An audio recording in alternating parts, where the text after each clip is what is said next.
So at the study session meeting last week, many people mentioned safety as a basis for their support for putting McKinley over the railroad tracks. I found many of those statements those people made to be clueless, and at least one of them, a guy named Peter Mort, actually lied about some of the data. But beyond that, if you're really in favor of safety, if that's really the motivator, then you have to favor the railroad track over the street, not the street over the railroad track, and here's why.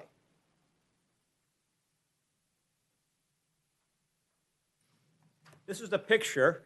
It's a picture that Mr. Nelson showed last week that shows what it will look like if there it goes, if the street goes over the railroad track. And each one of those red circles indicates some place where there's going to be an additional intersection, additional traffic lights, some kind of additional confusion for people driving through that area. Each one of those adds to the danger, not adds to the safety.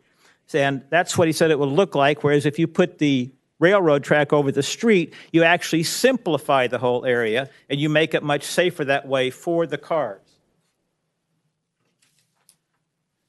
Furthermore, this is what Mr. Nelson said it would look like when the whole project was done.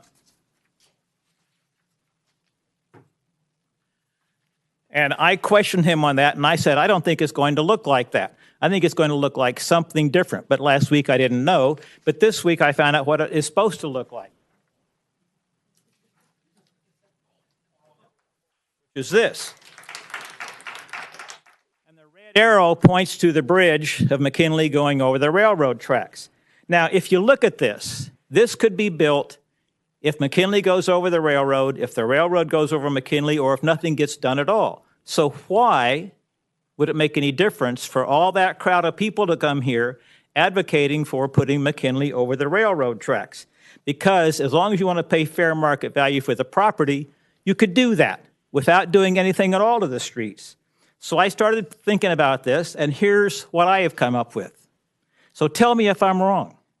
But to me, the sudden windfall of $84 million in state gas tax money enables using public money to build the wrong bridge, which is less safe, to clobber the businesses in the area, to ruin the property values, so that KPC can come in and buy that property at depressed prices, scrape it all off, build whatever they want, and leave the traffic less safe, not more safe. Now, I testify in court cases a lot. I was being deposed this Monday.